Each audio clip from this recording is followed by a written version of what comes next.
Hello दोस्तों, study get education हम में आपका स्वागत है। मैं हूं गौरव सैनी। आज की वीडियो के अंदर हम देखेंगे आप एनपीएस या यूपीएस में फंड मैनेजर कैसे चेंज कर सकते हैं, कौन-कौन से फंड मैनेजर है, क्या स्कीम है, ये सारी चीज़ें हम डिस्कस करेंगे इस वीडियो में।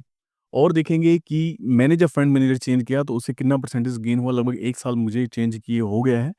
और हम फंड मैनेजर चेंज करके देखेंगे एंड लास्ट में हम क्या करेंगे, कंपेयर करके देखेंगे कि अभी अगर आप चूज़ करें तो कौन-सा फंड मैनेजर सबसे बेस्ट रहेगा, ठीक है? इस वीडियो को स्टार्ट करने से पहले आप ज़रूर देखें कि 8th पे कमीशन के अंदर कौन से लेटेस्ट न्यूज़ क्या है, फिटमेंट फैक्टर क्या होता है, ये सारी चीज़ें पे हमने वीडियो बना रखी है। देन यूपीएस, एनपीएस में से किसको चूज़ करना चाहिए, यूपीएस कैलकुलेटर जो हमने बनाया था एआई का यूज़ करके, उसको आप देखें, उसके अंदर आप अपने जो डिटेल्स हैं वो डाल के देखें एंड चेक कर सकते हैं आपको एनपीएस चूज़ करना चाहिए या यूपीएस। ठीक है? तो वीडियो में बढ़ते हैं आगे। देखो, सबसे पहले अगर आपके पास में लॉगिन नहीं है तो आप सिंपली यहाँ पे रीसेट में जाइए एंड यहाँ पे आप अपना जब प्रान नंबर डीओबी डालेंगे तो जनरेट ओटीपी करेंगे तो मोबाइल पे आपके पास मैसेज आ जाएगा ओटीपी एंड यहाँ से आप लॉगिन कर सकते हैं। ठीक है? अब पढ़ते हैं हम। मैं अब लॉगिन करता हूँ। जैसे मैं अभी एनपीएस में ही हूँ एंड मैं अपना प्रान नंबर डालता हूँ इसमें। तो यहाँ पे हमने लॉगिन कर लिया है। यहाँ आप अगर अभी आपने फंड मैनेजर चेंज नहीं किया है तो पहले आप ट्रांज़ैक्शन स्टेटमेंट में जाके अपना देखिए कि आपका रिटर्न क्या चल रहा है। यहाँ पे टियर 1 अकाउंट सेलेक्टेड है, जनरेट स्टेटमेंट हम करेंगे।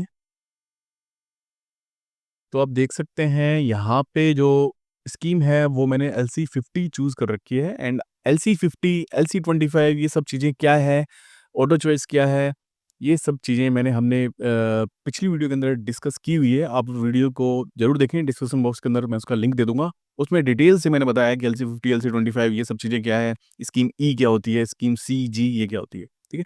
अब यहाँ पे देखो ई का मतलब क्या होगा, इक्विटी जिसके अंदर 50% पैसा इक्विटी में जा रहा है एंड सी मैंने कॉर्पोरेट बॉन्ड्स जिसके अंदर 30% एंड गवर्नमेंट जो बॉन्ड्स हैं उसके अंदर 20% पैसा मेरा इन्वेस्ट हो रहा है।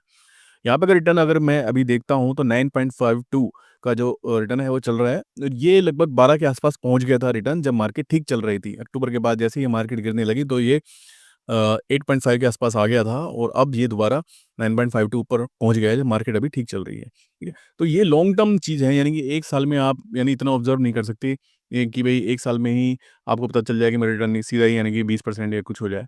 ठीक है? तो अगर आपको चेंज करना है फंड मैनेजर तो आपको एक लॉन्ग पर्सपेक्टिव के हिसाब से ही आपको उसको देखना पड़ेगा कि कौन-सा फंड मैनेजर सबसे बेस्ट है। यहाँ मैंने आईसीआईसीआई चूज़ कर रखा था। और भी बढ़िया ऑप्शंस हैं, वो मैं हमारी जो वीडियो रहेगी आगे उसके अंदर जिसमें हम कंपेयर करेंगे तो उसके अंदर मैं आपको दिखाऊँगा। अब देखो, जिसको अगर चेंज करना है तो वो चेंज कैसे कर सकता है? देखो यहाँ पे देखो ऑप्शन है मेक ट्रांज़ैक्शन में आप जाएँगे तो यहाँ पे है चेंज फंड मैनेजर। यहाँ पे आप सेलेक्ट कीजिए अपना टियर 1 अकाउंट। टियर 1 अकाउंट आपका हमेशा रहता ही है गवर्नमेंट सब्सक्राइबर का। टियर 2 अकाउंट अगर आप खोलना चाहते हैं, खुद से इन्वेस्ट करना चाहते हैं तो आप टियर 2 अकाउंट ओपन कर सकते हैं। तो अभी यहाँ पे आपकी जो डिटेल्स हैं वो आ गई हैं, प्रान नंबर आ गया आपका, स्कीम जो चूज़ की हुई है आपने एलसी 50 कर रखी है, ये डिटेल आ गई हैं। देन अभी मैंने एक बार भी चेंज नहीं किया है, आप चेंज कर सकते हैं फंड मैनेजर साल में एक बार, एक फाइनेंशियल ईयर के अंदर एक बार चेंज कर सकते हैं, स्कीम आप 2 बार चेंज कर सकते हैं। आइए अब हम इसको सबमिट करके आगे बढ़ते हैं। तो यहाँ पे मेरे पास ऑप्शन है जो स्कीम प्रेफ़रेंस मैं कौन-सी चूज़ करना चाहता हूँ। एलसी 50 चूज़ करना चाहता हूँ, एलसी 25 जिसके अंदर 25% पैसा जो हमारा क्या है, इक्विटी के अंदर लगेगा, शेयर मार्केट के अंदर लग जाएगा, ठीक है?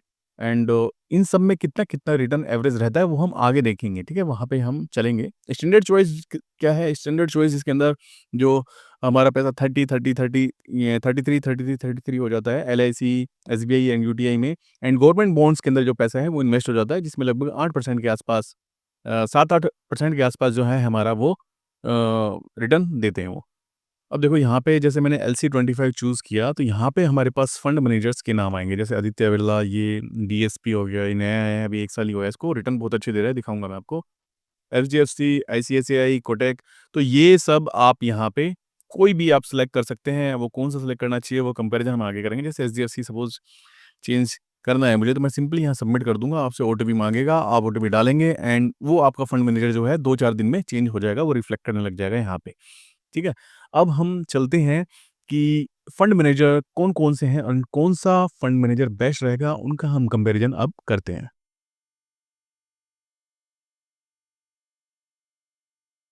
तो दोस्तों हम एनपीएस की जो रिटर्न अंडर एनपीएस की जो वेबसाइट है, ये गूगल पे आप लिखेंगे तो आपको इसका लिंक मिल जाएगा एंड यहाँ से आप कंपेयर कर सकते हैं कि कौन-सा फंड मैनेजर जो है बेस्ट रहता है। देखो स्कीम ई यानी कि इक्विटी के अंदर अगर हम 1 साल में देखें तो सबसे ज़्यादा रिटर्न दिया है डीएसपी।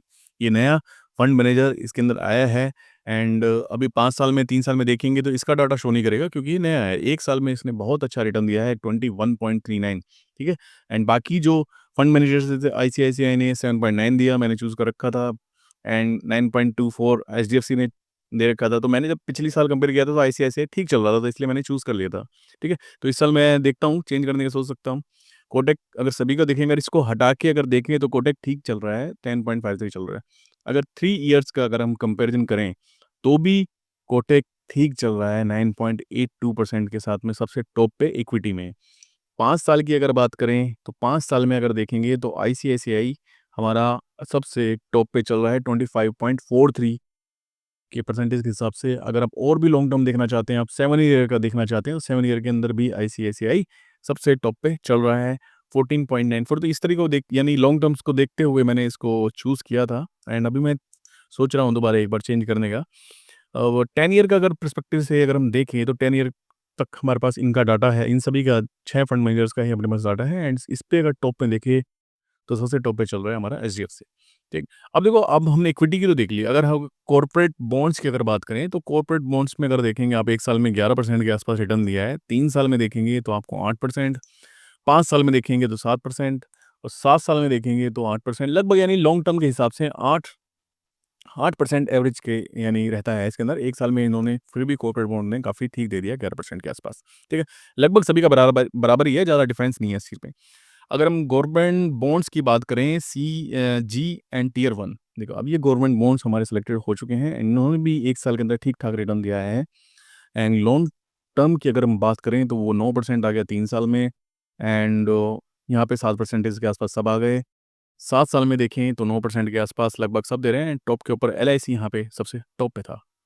10 ईयर की बात करें तो गवर्नमेंट बॉन्ड्स में सबसे टॉप पे अगर देखेंगे तो एलआईसी ही आपको दिख रहा है। तो यहाँ से आप एक कंपेयर कर सकते हैं। एक बार हम एक्सेल शीट और देखेंगे, इसके अंदर देखेंगे कि भई एसेट अंडर मैनेजमेंट कितना है एंड किसके जो सब्सक्राइबर हैं सबसे ज़्यादा है, कौन-सी उसके अंदर। ये सारी चीज़ें देखते हैं देन फाइनल एक आउटपुट निकालेंगे कि भई कौन-सा जो फंड मैनेजर है सबसे बेस्ट है। तो दोस्तों अब हम आ गए हैं अपनी एक्सेल शीट के ऊपर। ये सारी चीज़ें हमने देखी थी उसके अंदर एज़ ए ग्राफ़िकल उसमें देखी थी, एनपीएस की वेबसाइट में देखी थी एंड यहाँ पे देखो आपको एसेट अंडर मैनेजमेंट की अगर बात करें तो भाई साहब 54,380 करोड़ का जो एसेट है, जो इन्वेस्ट कर रखा है लोगों ने एचडीएफसी के अंदर इन्वेस्ट कर रखा है। सब्सक्राइबर भी काफ़ी हैं, सब्सक्राइबर बहुत ज़्यादा हैं। भई इसके अंदर देखेंगे तो 24,13,313 जो सब्सक्राइबर हैं इसके अंदर एचडीएफसी में है। देन सेकंड में देखें तो सेकंड में एसबीआई के पास भी सब्सक्राइबर काफ़ी हैं। ये इक्विटी की बात कर रहे हैं, शेयर मार्केट से रिलेटेड जो फंड जो है जिसके अंदर हमारा पैसा इन्वेस्ट होता है। इसमें देखो, इसमें देखें तो सब्सक्राइबर एसबीआई के पास में है एंड एसेट अंडर मैनेजमेंट 21,000 इसके अंदर आ गया लगभग। करोड़ हो गया, ठीक है? तो सेकंड नंबर पे इसमें आ गया, देन उसके बाद में देखें तो आईसीआईसीआई के पास भी ठीक है, सब्सक्राइबर थोड़े कम है। अब देखो नया जो मैं बोल रहा था डीएसपी इसके पास फंड मैने जिसका जो एसेट अंडर मैनेजमेंट है वो काफ़ी कम है एंड सब्सक्राइबर भी अभी कम है। तो अगर अभी हम जो उसमें जाके इसको चूज़ कर लें नेक्स्ट ईयर ये डाउन में आ जाए तो फिर वो थोड़ा रहेगा। इसलिए अगर जो अभी हाई रिस्क लेना चाहते हैं तो आप डीएसपी को चूज़ कर सकते हो जिनको भई है पोटेंशियल वही चूज़ कर सकते हैं, हम तो हाई रिस्क लेंगे। हाई रिस्क हाई जो है रिटर्न रहता है, तो आप डीएसपी चूज़ कर सकते हैं। लेकिन अगर जो स्टेबल रहना चाहते हैं, जो एचडीएफसी है, जैसे कि इसके सब्सक्राइबर भी इतने हैं और एसेट अंडर मैनेजमेंट भी काफ़ी है, तो ये रिटर्न भी ठीक-ठाक देते हैं। जैसे कि अगर इनका देखें 5 साल के अंदर इन्होंने 21.79 और 7 साल में 13.91 और 10 साल के अंदर देखें तो 13.26 का इन्होंने रिटर्न दिया है, ठीक है? अगर स्टार्टिंग से देखें जब से ये स्टार्ट हुआ है, तब से देखें तो 15% का रिटर्न इन्होंने दिया है, जब से ये स्टार्ट हुआ है। ठीक है? लॉन्ग टर्म के पर्सपेक्टिव से देखें तो एचडीएफसी यहाँ पे टॉप पे है। टाटा पेंशन में देखें देखो उसके अंदर डाटा हमारे पास में 1 साल का ही है, इसके अंदर भी 3 साल है नहीं, यहाँ पे 16 आ रहा है और ये डीएसपी का दिखा रहा है टू 20.56। अगर कॉर्पोरेट बॉन्ड्स की बात करें तो इसके अंदर भी इंसेप्शन से अगर स्टार्टिंग से देखें तो देखो सबसे टॉप पे आपको आईसीआईसीआई दिखेगा 9.60 के हिसाब से एंड इसके अंदर देखें सब्सक्राइबर देखो अभी भी इसके अंदर एचडीएफसी में ही सबसे ज़्यादा है एंड उसके बाद में एसबीआई में है, लेकिन एसबीआई में क्या है रिटर्न अब थोड़ा कम चल रहा है। देखो एसबीआई में पहले अगर हम देखें उसके अंदर तो वहाँ पे 11.11 का ही जो है रिटर्न चल रहा है। देन पेंशन देखें भई गवर्नमेंट बॉन्ड में देखें, तो गवर्नमेंट बॉन्ड्स के अंदर भी वही जो है बात है कि सबसे ज़्यादा रिटर्न है वो यहाँ पे एलआईसी दे रहा है गवर्नमेंट बॉन्ड्स के अंदर, है ना? और यहाँ पे सारी चीज़ें आप देख सकते हैं, एसेट एनवायरनमेंट यहाँ पे सबसे ज़्यादा किसका है, यहाँ पे 39,085 करोड़ किसका है, एचडीएफसी का है। देन उसके बाद में सब्सक्राइबर भी इनके सबसे ज़्यादा है। अब इस पूरी टेबल को एक टेबल के अंदर कॉमन किया है मैंने, देखो कंपेयर किया है इसके अंदर, तो यहाँ पे आप देखो 5 साल में देख सकते हैं इतना दिया, और consistent across the all asset and the classes, largest AUM and strong reputation. तो एचडीएफसी इन्होंने सबसे पहले नंबर पे दिखाया है, अगर आप चूज़ करना चाहते हैं तो लॉन्ग टर्म पर्सपेक्टिव से। आईसीआईसीआई का देखेंगे तो यहाँ पे देखो 5 साल में 22 दिखाया है, दिया है, एंड 8% दिया है 5 साल में गवर्नमेंट बॉन्ड्स में, 5 साल में कॉर्पोरेट बॉन्ड में अगर देखें तो 7.33 दिया है। एयूएम इतना है, सब्सक्राइबर इतने हैं, और स्ट्रॉन्ग इक्विटी इक्विटी परफॉर्मेंस है जो है, इक्विटी की इसकी थोड़ी स्ट्रॉन्ग है, बैलेंस अक्रॉस, तो आप आईसीआईसीआई को भी देख सकते हैं, ठीक। अब इन्होंने सबसे लास्ट में जो रखा है इसके अंदर जो डीएसपी रखा है, क्यों? क्योंकि अपने पास ना डाटा इसका है नहीं इतना, यानी 5 साल का 5 ये सब है नहीं, लेकिन 1 साल में जो है स्ट्रॉन्ग जो है रिटर्न दिया है डीएसपी ने। तो डीएसपी पे अगर आप देखना चाहें कि भाई मैं तो डीएसपी चूज़ करूँगा, तो आप चूज़ कर सकते हैं 1 साल के लिए, देन नेक्स्ट साल में वो चेंज कर लीजिए, क्योंकि 1 साल में 20% के आस-पास में इसने रिटर्न दिया है, अगर आप रिस्क लेना चाहते हैं तो। एसबीआई की अगर देखें, देखो सारी चीज़ें एसबीआई की ठीक थी, लेकिन अंडर परफ़ॉर्म किया है किसके अंदर, इक्विटी में, ठीक। तो अभी अगर बात करें तो अपने टॉप पे कौन-कौन से चल रहे हैं, ये मैंने उसी हिसाब से सीक्वेंस में लगाए हैं, एचडीएफसी, आईसीआईसीआई, कोटक, यूटीआई, इनमें से आप कोई भी देख सकते हैं, इन तीनों चारों में से कोई भी आप चूज़ करना चाहें तो कर सकते हैं इसके अंदर, ठीक। तो इस वीडियो के अंदर हमने सारी चीज़ें डिस्कस की कि सबसे पहले तो आप फंड मैनेजर चेंज कैसे कर सकते हैं, स्कीम कौन-कौन सी है, एलसी50, एलसी25 ये सब है क्या? देन उसके बाद में कौन से फंड मैनेजर है, कौन-सा फंड मैनेजर सबसे बेस्ट है, ठीक? और ये यूपीएस के अंदर क्या है, आप फंड मैनेजर चेंज कर सकते हैं। इससे क्या है, आपको फ़ायदा होगा ही, अगर आपका जो इंडिविजुअल कॉर्पस है, आपके फंड मैनेजर चेंज करने से ज़्यादा हो जाता है बेंचमार्क कॉर्पस से, तो जितना जो अमाउंट है, एक्स्ट्रा जो अमाउंट है, वो आपके अकाउंट में आ जाएगा। आपके अकाउंट में क्रेडिट हो जाएगा, ठीक है? तो यूपीएस में आपको फंड मैनेजर चेंज करना चाहिए, क्योंकि अगर लॉन्ग पर्सपेक्टिव से देखें ना, तो रिटर्न आपका कुछ ना कुछ तो रहेगा ही, बढ़िया ही रिटर्न रहने वाला ही है, अगर आप चेंज करेंगे तो, ठीक है? ये हमेशा 50% नहीं होता है, आप मेरी उस वीडियो को ज़रूर देखें, एलसी50 के अंदर ये पूरे लाइफ टाइम 50% आपका जो पैसा है इक्विटी में निवेश नहीं होता है, वो आपकी एज के साथ कटता चला जाता है, ठीक है? एज के साथ में वो रिस्क लेने की जो कैपेबिलिटी है, वो कम हो जाती है, और इस हिसाब से इन्होंने एक ऑप्शन दे रखा है कि जैसे ही 36 साल के आप होंगे तो 50 से 48 हो जाएगा इक्विटी में, तो इस तरीके से वो घटता चला जाता है। इसलिए आप मेरी वीडियो आप ज़रूर देखें, जिसके अंदर मैंने डिस्कस किया है कि एलसी25, 50 एंड स्कीम ये सब क्या है और कैसे चेंज कर सकते हैं। ठीक है दोस्तों, स्टडी गिरा को सबसे ज़्यादा आप क्या करें, सब्सक्राइब करें, क्योंकि जो 88% जो लोग हैं वो वीडियो खाली देख के चले जाते हैं और सब्सक्राइब नहीं करते हैं, वो उस टाइम उनसे ही सबसे ज़्यादा आ रहा है। तो please like, share and subscribe our channel study गिरा।